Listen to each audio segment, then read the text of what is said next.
If you're talking about the history of Henson and Piedmont, you really have to focus on the founder, Richard A. Henson, an absolutely remarkable individual. He was a smart and shrewd man. There's no doubt about it. Mr. Henson was an icon of this industry. One of the best commuter airlines was Henson Airlines.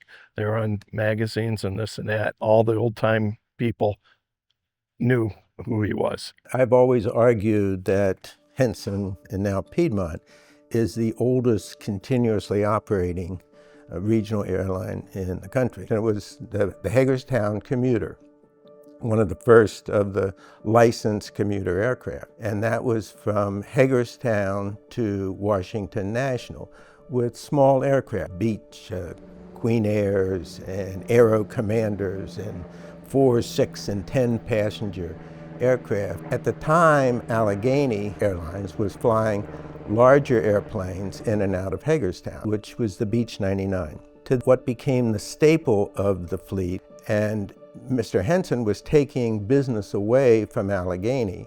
And a few years later, Les Barnes, who was the CEO of Allegheny, went to Mr. Henson and said, look, if you will time your flights to coincide with our flights at Baltimore and Washington, we will get out of the market. Mr. Henson said he would do that. And that became what is now the accepted way of connecting smaller cities to larger hubs or code sharing. In the late 60s, when he made this agreement with Les Barnes of Allegheny, he became the first Allegheny commuter airline. And the Allegheny commuter network expanded with a number of operators like Henson Airlines, who provided contract service to Allegheny.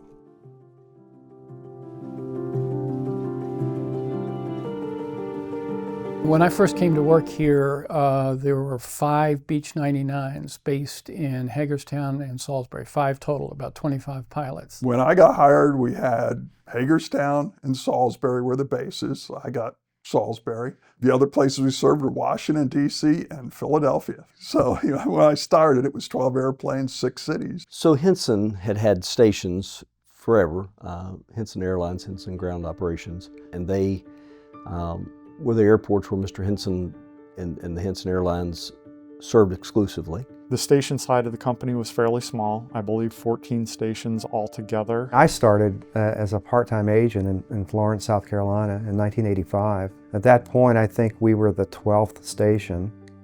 And soon after, we opened up Newbern, North Carolina and Hilton Head, South Carolina. And so when we did meetings or whatever, everybody was in a fairly small room or around the same table, all of the station leadership and regional leadership. It was camaraderie. We would talk a lot between stations. If I had a problem, I would call. It was just a small operation. It was a great family atmosphere, whether you from the agent side, from the pilot side, and maintenance crew side. Having other stations saying, we'll come help, how many people you need, and if they could work it around their schedule, they usually come on a day off to help us. That was a godsend. Beech 99 was one of the early turboprop airline aircraft. It was essentially a tube, 15-passenger tube. It was uncomfortable to walk into. If you were any taller than about 5'8" or 5'9", you had to duck your head to get in. When you were in the aircraft, because it was a tube, when you were in your seat, you sort of had to lean in because the fuselage curved and you really couldn't sit up straight. And there was no flight attendant. There were only 15 seats. And a curtain that was pulled between where the passengers sat and where the pilots were. There was no such thing as a cockpit door in that aircraft. And the pilots loaded the bags. The co-pilot would load the bags in the aircraft. So by today's standard, pretty primitive, but it was a turboprop. And we flew it in all kinds of weather. It was fun to fly when it was on a nice day. On a bad day, you got a bad ride. We were Part 135 outfit at the time. So we weren't as restricted as you are in a 121. And we would fly 100 hours a month. Some days we'd be flying 8, 9 legs at a time. All one-day trips. You went out, you came back. There was no overnights at the time. One days were called out and backs. So you really don't pack a bag, but you just go to work. I'd say, honey, see you this afternoon or see you tonight. You know, you might report at 6 in the morning, you're done by 2, you're back home. After 5 years, we went on to buy the first pair of short 330s. And of course, hiring more and more people, got our first flight attendants. They called that the Flying Winnebago. And it was real bouncy, and you know, the air would take it and you're like trying to gain your balance. On the shorts, it was not pressurized, so we were always flying below 10,000 feet. It was very bumpy, a lot. Air sickness was quite common. You know, 6 or 8 flights a day was a lot of flights. When I got hired, I was based in Allentown, and we used to fly Allentown, Philadelphia, multiple legs a day, sometimes 8 legs a day, with a full beverage service. And I'm sure you know now, the flight now from Philadelphia to Allentown is actually a bus. So that's a big change. And at the time, our flight attendants did our own catering, where we ran off the plane to bring catering out to the planes. And the Shorts 330 was the most ungainly looking aircraft you can imagine. It was built by Shorts Brothers of Ireland. It was basically a box with the high wing over the top. You loaded the bags from the rear. So basically you flip down the back between the tail section, loaded bags, and there's bags you loaded in the nose. And you had to balance it out. So if you put 20 bags in the back, you had to put 20 in the front, or the odd number always had to be in the back. And landing gear that was so short that it made very little difference if the gear were extended or retracted when you were flying. But it allowed passengers to stand up. The air conditioning was basically, the pilots had a window that they could open, and you were basically letting exterior air come in and flow through, but you had a little airflow.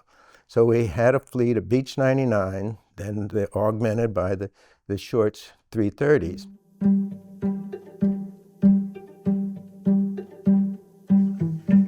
In the early days, the pilots trained by flying the aircraft at night. So the aircraft would carry passengers during the day, and then the trainers would go and take the aircraft up and train pilots at night. You had airplanes going to different hubs and places at night for overnights. So a crew would be based in XYZ. They'd end up, in my case, they'd end up doing an overnight in Newport News, Virginia. So the plane gets in like at 10:30 at night. The crew gets off of it. We show up about 11:30 or so, pre-flight the airplane, get up and fly from midnight till 4 in the morning. Salisbury had all 3. Newport News had the Shorts. Norfolk had the Dash 7. And then Hagerstown and Shenandoah were just 99 bases. We didn't have a simulator. We had no cockpit procedures trainer, anything. The first time that I sat in the airplane was when I went out to Roanoke for flight training and sat down in the airplane for the first time. It was like, that was it. And that was an interesting experience if you've ever been to Roanoke. I didn't see a simulator until I'd been for a couple years, and we went to Toronto for a recurrent simulator. I'm like, a simulator? What are we supposed to do with this? Didn't know anything about it. Before the days of simulators, and with the Shorts, the 99, and the Dash 7, we never did have a simulator for those aircraft. The first simulator came in the mid-'80s with the Dash 8. At the time, I mean, a lot of the things that we did were not automated, and we had to handwrite tickets. There weren't ticket printers. Handwrite boarding passes. We would have little boarding cards back in the day when we'd work screening. Not only when you checked in, you had your paper boarding pass in hand, you also had a number on a card to show what number you were as you went through screening, to make sure we boarded everybody, not only by their seat, but also by their number that we gave them as check-in, to see what number of person we were missing. If you were missing a bag or a bag was delayed, we would be calling station to station, just trying to say, describe what the bag looked like and the tag number, but nothing was scanned in the system to show where it was last at or where it had been. Salisbury's OCC was actually 2 mobile trailers that was inside Hangar 1 at the time, and not much room for all of them together, but they managed to do it. They used to have a chalkboard in dispatch, and all of these different airplanes pinpointing everything. Steve Farrar was the CEO at the time, and he's in there trying to figure out how not to cancel this flight, and this flight's going this way, and this is going up that way. You walk in there, and you were like, what in the world? Just to watch that operations was amazing. There was a lot of paper, a lot, an obscene amount of paper. It's quite different from carrying a paper manual to an electronic manual now. It's a big change. And if you submitted a safety report, you know, I had to hand fill out a little receipt and send back to you in the mail. All they had was a director of safety, Steve Kiefer, and he was a one-man band show that did everything you can think of as far as the safety department. When I started, we didn't have radios to communicate to the ramp and ticket counter and all that kind of stuff. On a safety side, you know, we didn't wear safety vests. Now safety vests is in play. The focus on safety is so much more important now than it has ever been. So the safety department back then was a mere fraction of what it is today. But the technology just continued to grow and grow, and more advances in the technology and how to better utilize it. And it was a slow revolution, but we always were able to deal with it.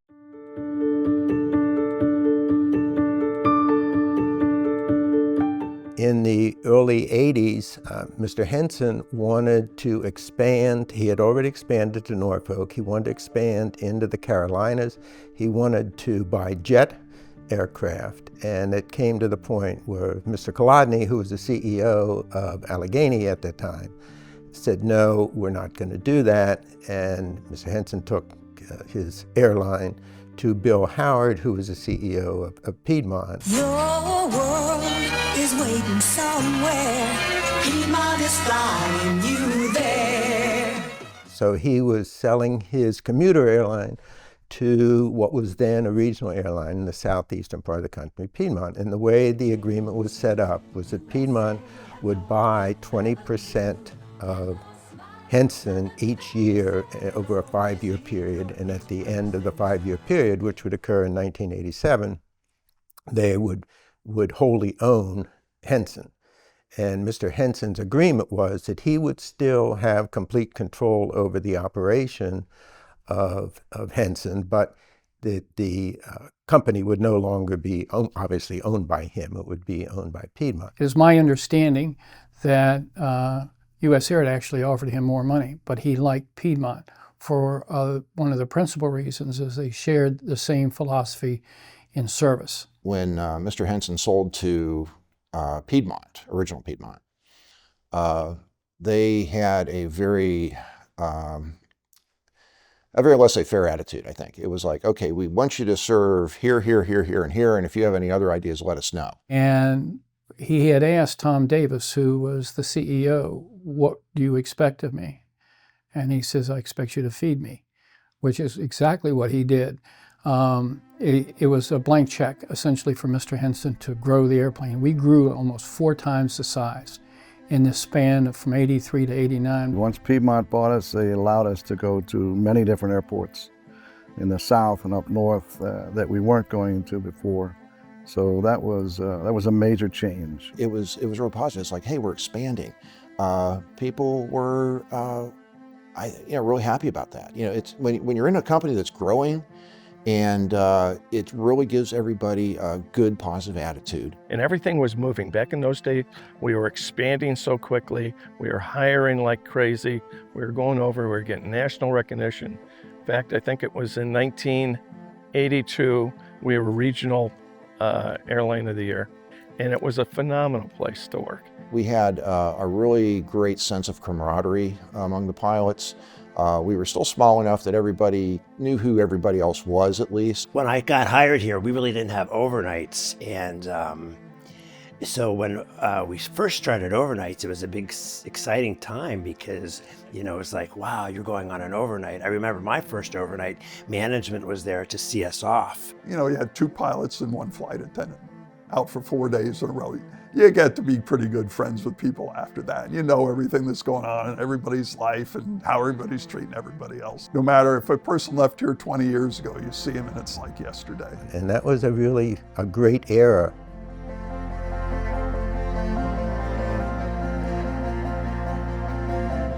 That led to the next aircraft, which was the Dash 7. Dash 7, absolutely unusual aircraft made by de Havilland of Canada. There were only 117 of them. I was in the first group of first officers on the Dash 7. That was kind of fun in one sense because when we got the first airplane came into Salisbury, a bunch of us were having a picnic at a guy's house that was about a mile from the airport. And we're all pilots and we see the Dash 7 fly over coming into Salisbury. So all of us almost simultaneously said, sorry, honey, we got to go see the airplane. And we all left all the families and everything there at this cookout. That was the thing with the 7. It was just such a great airplane. It was amazing what it could do. Because that was the first real pressurized large airplane that we were running. You know, the Beech 99, Short 330 were almost what you could call old school commuter airplanes. They were just smaller airplanes. You didn't like the Dash 7s? They were hard. They were hard to work. Pretty to look at, pretty to see land. 4 engines going, you know, loud. The Dash 7 was a challenger because it was higher up, much higher up than all those other aircraft.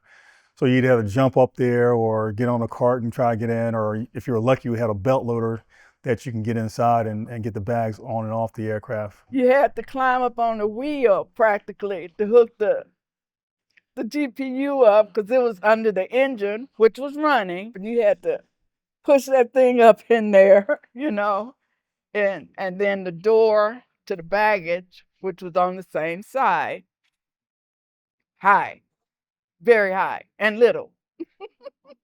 That one was the hardest. But my favorite airplane was the Dash 7.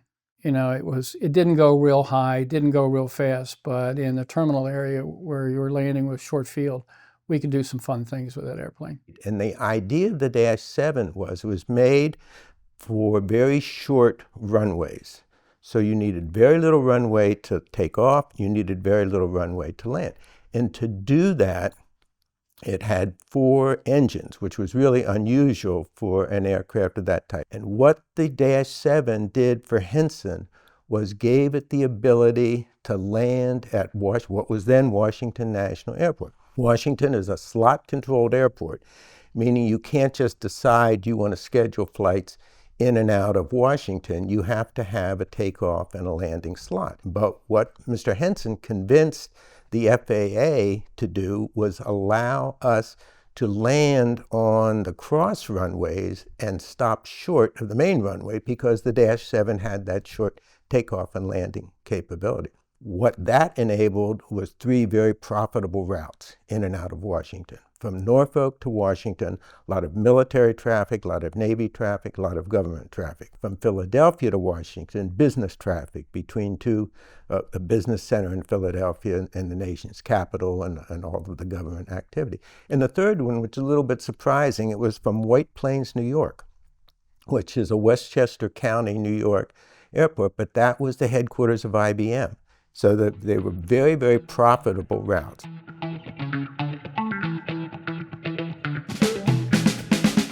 The money generated by the Dash 7s in those 3 very profitable routes then led to the Dash 8. The Dash 8 started coming in '85. We were the North American launch customer for the Dash 8s. In fact, our first Dash 8 was serial number 9. And when you figure that the first couple of serial numbers are for test flights, we and an airline based in Atlanta, Eastern Metro, were the first 2 airlines to fly the Dash 8. And ultimately, we had the largest Dash 8 fleet in the world. Once the Dash 8 came onto our certificate, we had to go from a 135 operation to a 121 operation. And that's when we started with dispatchers. And the Dash 8 was the cream of the crop in terms of turboprops. It was faster than the Dash 7. There were other turboprops that competed with the Dash, but really nothing of the quality of the Dash. And I think we ended up with somewhere around 40 airplanes and about 400 pilots. The beauty of the Dash 8 from a pilot perspective was that it was a single qualification for a pilot. So a pilot could be qualified on the 100, 200, and 300 with some minimal training in between. The Dash 8 changes made it a huge difference with everybody's baggage-wise and stuff. With us being able to grow with the larger planes, we weren't weight restricted anymore. We had a Dash 8 100, which is a 37 passenger, but then we went to a Dash 8 200, which is a 37 seat passenger, but it's got enhanced engines on it. So same size airplane, but it's a Dash 8 100 on steroids. Then we transitioned to the Dash 8 300, which is a 50 passenger. So if you looked at the three models in terms of speed, the 100, 37 seats was the slowest. The 200, same number of seats, was the fastest, and the 300 with 50 seats was in the middle in terms of speed. There's a lot of exciting things we got to do, like go out the islands, VFR, in and out of Key West, where not too many other airplanes go. It's interesting that Florida was its own airline almost, so to speak, because those people in Florida flew only in Florida. They did a point-to-point flying where we were doing hub and spoke. If you understand, a hub is a major airport. Spokes are the outfeeding airports. Here in Florida, we had about probably 30 to 40 crews of 3, and everybody knew everybody. Well, you were flying state-of-the-art aircraft. The Dash 8 in 1988 was still a pretty new aircraft. The Dash 8 was very capable of going some distance. I mean, we could be in the air for a couple of hours with it. So we went to places like Columbus, Ohio, even Toronto, Canada, we had overnights. We didn't have Charlotte as a crew base then, so a lot of times you'd see the flying originating in the north staying up north, and then the ones that originated south stayed south. So we would generally fly about 6 legs a day.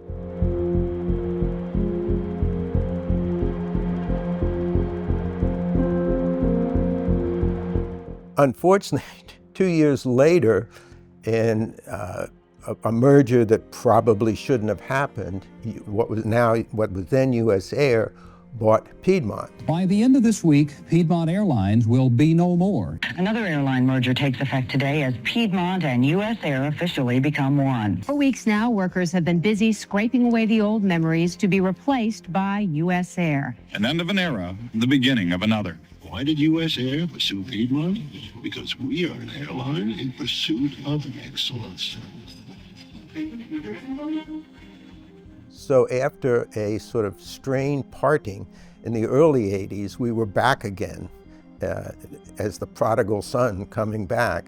And it was not the greatest of periods for a while. And we became a U.S. Airways express carrier back where we had started. So I don't like to say that any airline has bought another airline, because what really happens in these mergers is investors all get together and they purchase both airlines. Our merger with Piedmont Airlines and US Airways gained access to the Southeast, and the original Piedmont Airlines gained better access to the Northeast by virtue of the merger.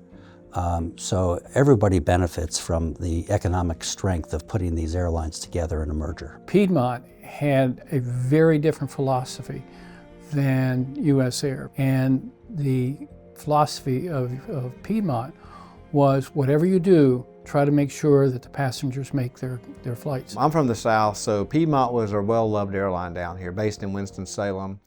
Their slogan was the up-and-coming airline, but USAir had a different hardcore attitude. It really kind of like took some of the wind out of everybody's sails. And when USAir took over, they moved Mr. Henson up to chairman of the board. And what that meant really is they sidelined him. There were some people that thought that maybe that was a positive, and I said, be careful what you ask for, because I'm not so sure, because USAir was not the company Piedmont was. That was really a significant change. He was now giving up his personal control of the airline, but he saw it, he was in his 70s then, and he saw it as a way that he could guarantee a future for the employees and that the airline would be sustaining. The names of the various regional carriers associated with what was USAir and US Airways, whenever there was a merger, for example, with a merger with Piedmont Airlines, we preserved the name Piedmont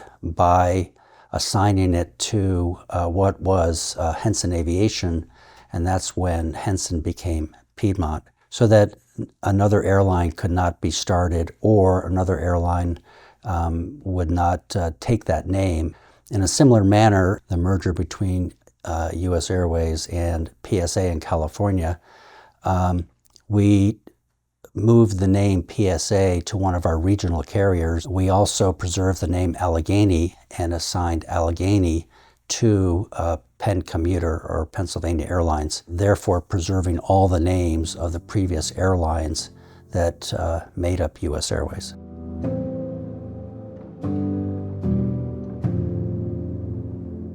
In the early 90s, as the airlines were going through one of their financial crises, they began to look at, okay, is there an opportunity? These express carriers are growing, the feed networks are growing and becoming a more important part of the airline's revenue production. But is there an opportunity, in addition to them carrying passengers and producing revenue for us, is there an opportunity to expand their ground handling operations and their GSE operations to reduce cost and provide a more regional-centric product than what we're doing today? And out of that came what we refer back to now as the Hub Project. When that took place, Piedmont recognized that they needed to expand their ground handling team. And that is where the regionals went in and handled the regional operations in the legacy USAir hubs. So PSA did the ground handling in Pittsburgh, Piedmont did the ground handling in DCA, Baltimore, and Tampa, which, you know, not quite a hub in what you would think of today, but a fairly large Florida connection operation. I was fortunate enough to have an opportunity. I was actually working on the mainline side on that project, and the more I worked with the regional team, and particularly the Piedmont team, the more I realized I really liked working with these guys. And so they extended an opportunity for me to join Mike Chumley as one of the directors of ground handling. And so we began to take on that work. At the same time, Mark extended an offer to Scott Barneger, and they officially started the Piedmont GSE team. And with the Hub project, it went from having a relatively small fleet of ground equipment to all of a sudden you've got a lot of ground equipment, you've got a lot of money tied up in ground equipment. You need to manage this thing better. And the hub for them was Baltimore. We handled all the fuel that came in and out of Baltimore, all the fuel trucks, and then all the GSE. Scott Barneger has pretty much built the GSE department probably from ground up, and he was asked to start GSE. We need to start tracking the ground support equipment. Probably the first 3.5 years in this job, I think I was working about 80 hours a week. At that time, nothing was being recorded. Piedmont had ground handling in about 8 cities then. Once Scott came on and the structure started happening, training started following, and that was a really good thing for an operation. I've seen the equipment grow from when I started here, we were a couple hundred pieces of equipment, you know, doing not a handful of flights, but we did a fair amount of flights a day, to what we are now, which is leaps and bounds from where we were. It was hard, but you know, in a way, I really enjoyed that. It was, you know, I never had an opportunity to bring a department from the ground up like that. It was quite the challenge. So there's always been a GSE component. So just as what was happening on the ground side, we grew rapidly through, you know, the Hub project. Same thing happened with the GSE team. They grew rapidly through those same periods of time as well.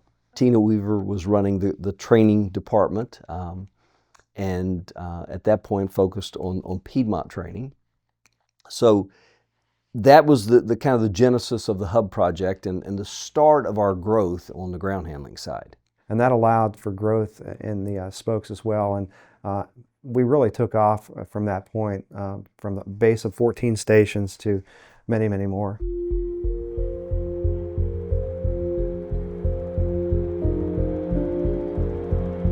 So move forward now to the next kind of big event for the airline industry, and that was 9/11. So when 9/11 happened, the airline industry was turned upside down. How we looked back in 2001 and how we look today, everything is different. I categorize the industry prior 9/11 and after 9/11. The security is different, the type of aircraft is different. Because at the time, we did our own security. You know, obviously that first week was terrible. And then it was pretty much a year of how do we survive? We wondered if the company was going to still be around next month or several months down the road. We were closing maintenance bases, we were parking aircraft. A lot of very tough decisions were being made, and people's lives were being affected. Bankruptcy happened in 2002. Second bankruptcy was happening in 2004, so it was not great times. Airlines went out of business, airlines started merging, ground handling, I think, by the regionals became more important to the larger airlines. Post 9/11, the mainline carriers, and in particular US Airways, needed to shed cost.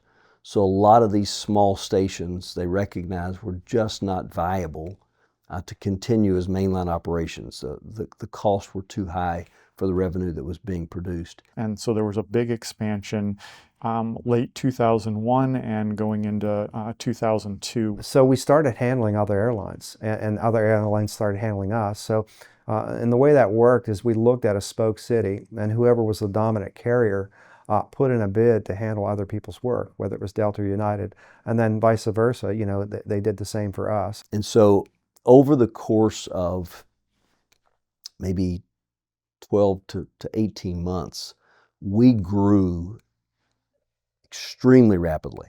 There were 11 more cities added not long after 9/11, and those cities were mainline stations, and they pivoted to the Piedmont portfolio. That included places like Erie, Pennsylvania, Akron, Canton, Fayetteville, Charleston, West Virginia. So Piedmont was able to fill a lot of those gaps, and I think has just constantly looking for those new opportunities to get into different markets. So that's when Piedmont ground handling, I think, really came into its own. And all of a sudden now you're going from being 10, 11, 12 stations to 30, 35, 40 stations in a pretty short period of time, with a lot of that being driven by the revenue crisis that came out of 9/11. While that's going on, other changes are happening as well. Piedmont, the airline, and Allegheny, the airline, the new leadership recognized, okay, we have 2 -8 operators here, we have a Dornier operator here. Could we gain efficiencies if we put the 2 -8 operators? We had 2 very large regional carriers that were operating 60-some airplanes plus each, that now we're downsized to about 40 airplanes each. And we're merging together, and we were downsizing even more. So you have, in the midst of the US Airways, America West to the new US Airways merger, you have a merger of 2 wholly owns, Allegheny and Piedmont as well. So we had multiple mergers going on in this time frame. So it was a pretty chaotic period, but that was sort of the shaping of the regional ground handling team out of 3 entities into 1. By 2005, that's 4 years after it, we had merged with Allegheny in 2004 and into 2005, and the industry had pretty much recovered from 9/11.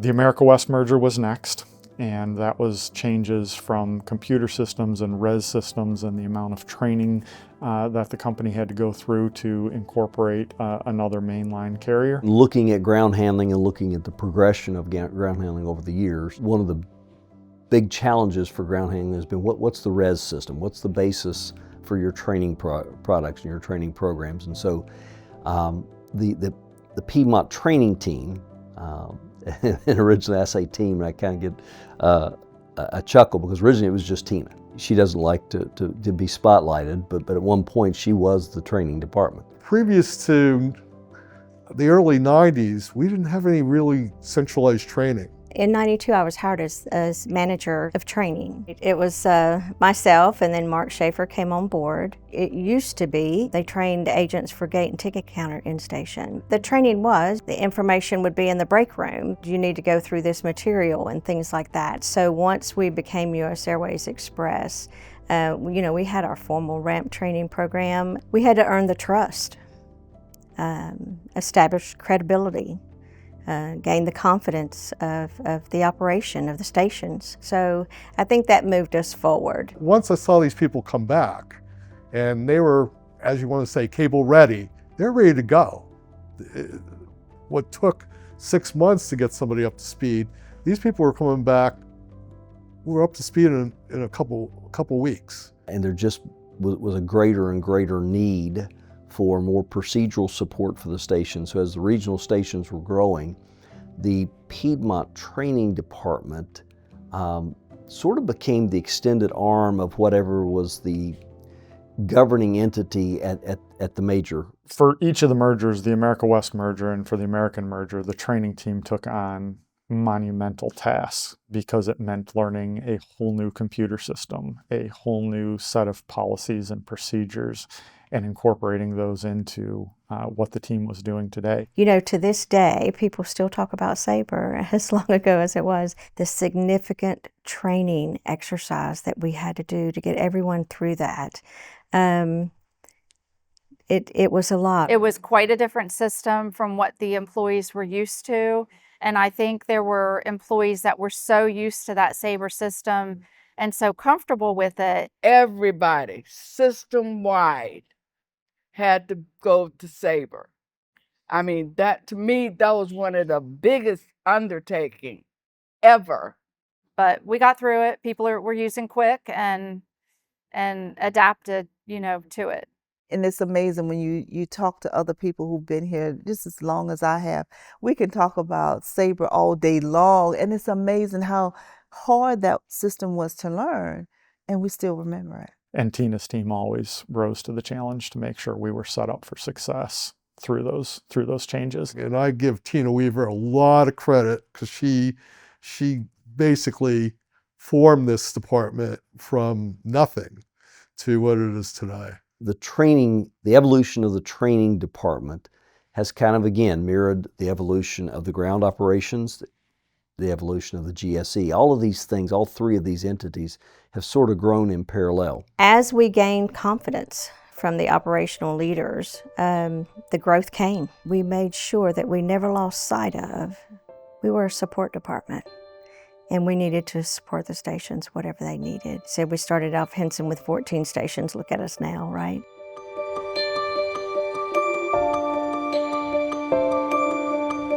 The next phase of the hub project was after the America West merger, when Mainline merged with America West.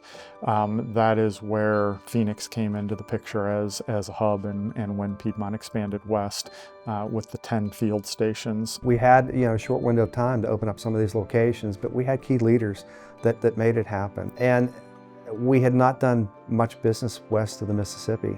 So for a lot of our folks, it created opportunity. It was exciting moving to a new location, taking on another hub. But it was just something very new, very unique, and it stretched us all. It stretched our training team, it stretched our GSE team, it stretched our ground handling management side, because we literally now were geographically going across distances that we had never had to manage across before. So all of a sudden, we were literally a coast-to-coast operator. It allowed us to grow to where we are today, which is over 20 cities. Supporting the Phoenix operation.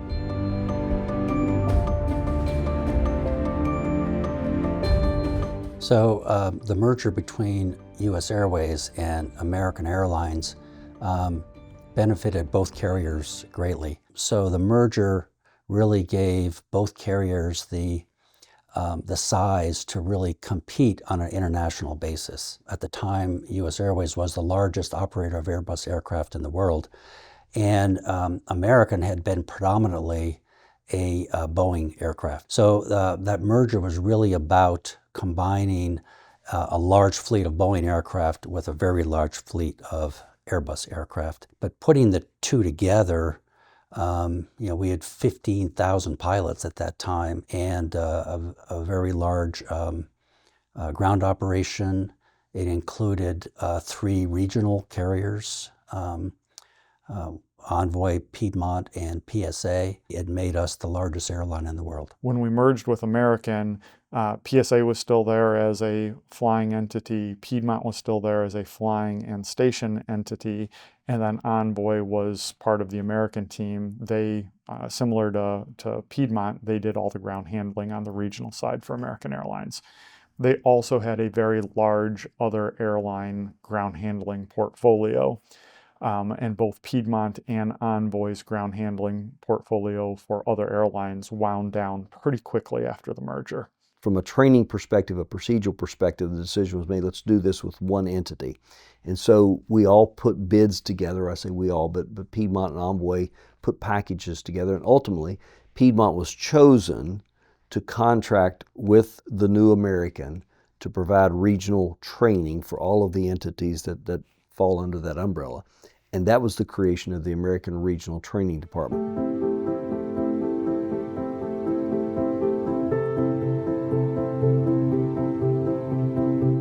So that led then to the transition to today's aircraft, the Embraer 145, which puts Piedmont in another fleet type that has sustained the airline.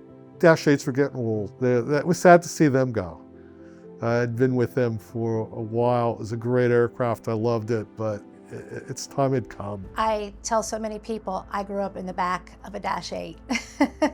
I had the opportunity to be on the last Dash flight from Charlotte to Salisbury. And that's a memory that I'll take with me. I think the one thing that's concerning is that I'm still here and a lot of those aircraft have come and gone. You know, I was here when we took delivery of the first Dash 8, and I was here when we retired the Dash 8 and introduced the Embraer 145s. It's different today where the 50-seat regional jet is the smallest aircraft in the fleet. 20 years ago, it was the largest aircraft in the fleet. I mean, when we went from the Dashes to the 140, 145, that was so exciting, right? It certainly was a huge project going from turboprops to jet aircraft. It was all hands on deck for all departments. And when you think about it, we had to train every pilot, we had to train every mechanic, we had to train every flight attendant, we had to train every dispatcher on not just a new aircraft, but really from a turboprop to a jet aircraft. So we had to buy simulators to train pilots. We had to retool the entire airline from Dash 8 parts to jet Embraer 145 parts. It was a very big change. Each time we got a different aircraft, that changed a lot. Changing our route structures, changing our bases changed a lot, the way we think, the way we have to bid. You're going from a high-wing turboprop aircraft to now a low-wing jet, which is a very stiff-wing aircraft, and it made things completely different. When the Embraer 145s came, we had to introduce another piece of equipment. Now that was life-changing for all of us, you know, using a belt loader, because that's, you know, we're so used to just standing on the ground handing bags. For us, it was a big change. There was a lot of different avionics. There was a lot of different computerized systems that we were not used to. When we took ownership of the 145s, the dispatching technique did change somewhat because there were new parameters that had to be considered during the dispatching procedures. We were flying no longer 25,000 feet, we're now flying at 37,000 feet and flying faster. So there are a lot more things that basically had to be considered. I've seen this company grow through different types of category airplanes to finally where we are now doing the jets. And it's just been awesome to watch the opportunity and see the growth of this company move forward.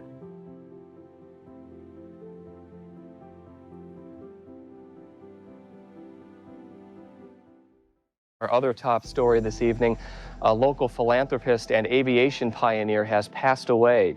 92-year-old Richard Henson died last night at his home in Salisbury. The former businessman will be remembered here in Washington County for his generosity and caring toward the community. Calling Dick Henson an aviation icon doesn't really do him justice. He was a real pioneer in aviation history. We've really been an industry leader.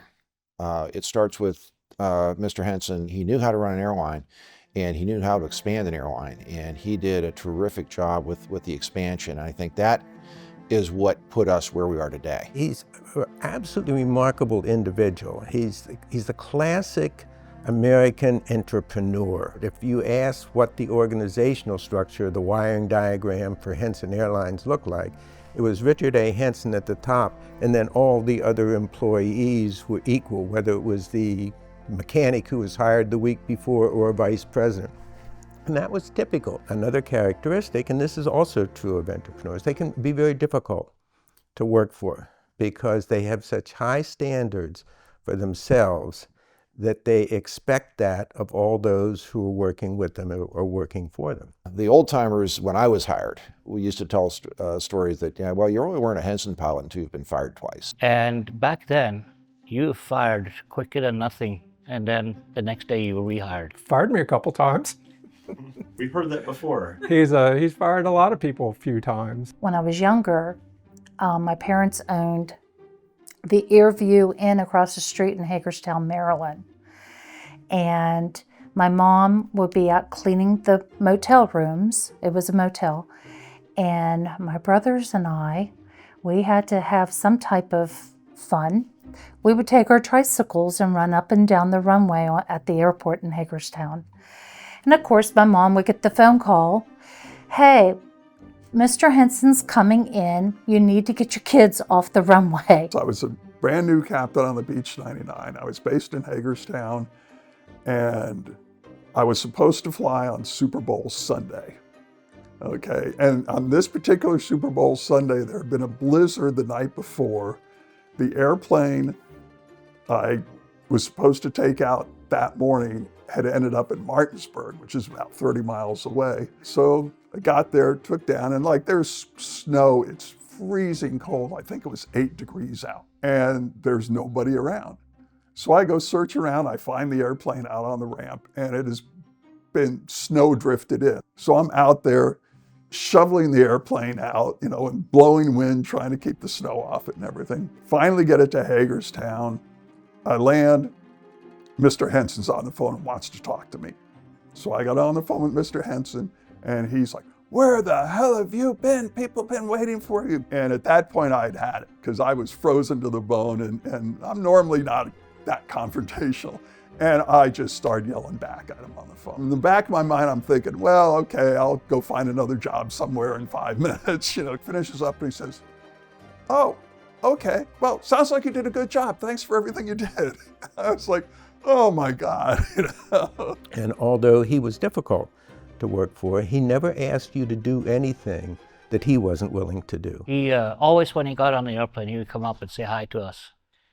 "How my boys doing?" was his standard thing, you know. Well, Dick Henson was a very interesting person, and the airline was his baby. And for better or worse, anything that looked bad on the airline, he came down on whoever made it look bad. At the same token, whatever you could do to make the airline look better would be, you know, he would give you the credit for it. Personally, it goes to Dash 7 ground school. A Friday night, I was trying to get home. It's looking like I'm not going to make it. Mr. Henson happens to come in, and I said, "How's it going?" I said, "Well, I'm just not going to be having trouble getting home tonight." And he says, "Oh, why don't you come with me?" He took me home in his King Air. I mean, how many company owners, CEOs are going to do that for just, you know, some employee? He enjoyed what he did every day. And he walked in the door with such enthusiasm. And he wasn't afraid to tackle any issue, any problem. The values, the attention to detail that he had in his way of running his business really instilled those values in the airline. And I would argue as the single factor responsible for the airline existing for as long as it has and prospering as long as it has. From Mr. Henson running the show back in '85 to the multiple presidents that I've seen within Piedmont, they have taken Piedmont to a completely different level. I've had the good fortune to work for 3 very strong leaders. That would be Steve Farrow for many years, and then Lyle Hogg when he came in, and now Eric Morgan. They are very supportive, and they will listen. Again, it goes back to my beginning days at Allegheny and Piedmont, knowing that I've been supported from the top down, and that continues as I go into my 20+ years here at the company. It's amazing how where it is today after 60 years later. It's just immense. The adaptability of Piedmont Whether it's been fleet changes or whether it's been, incorporating Allegheny stations through the mergers, America West, and the different missions that we were asked to take on, from below the wing handling or other airline handling to the American merger. Piedmont's adapted through it all, and I think that just speaks volumes. That is what makes us stronger, and that's what's going to continue us to give us another 60 years. The biggest impact is just being able to look back from what we were to what we are now. And just, being part of that whole change process is very, very rewarding. I think the meaningful thing, a very meaningful thing to me about the airline were the people. I haven't met not one person that didn't love Piedmont. It's just a great environment to be in and great people to be around. The excitement of aviation just sort of, kept me going all this time. The times that I've spent with Piedmont people are my greatest memories. It's unique, I think, in any company to have employees, even though they go on to other things, still have a very fond spot in their heart for the time that they spent. It's been exciting to watch Piedmont grow, and Piedmont's a family, a true family. I think for me, going into any situation, it was the people, and it's the people that make it. And I think the history of Piedmont sort of keeps us going. We've been successful for so many years. It has created a culture that we just want to get better and better. The strength of our company is our culture, and Piedmont has risen to the occasion and conquered each of those obstacles. And so it's really a remarkable history.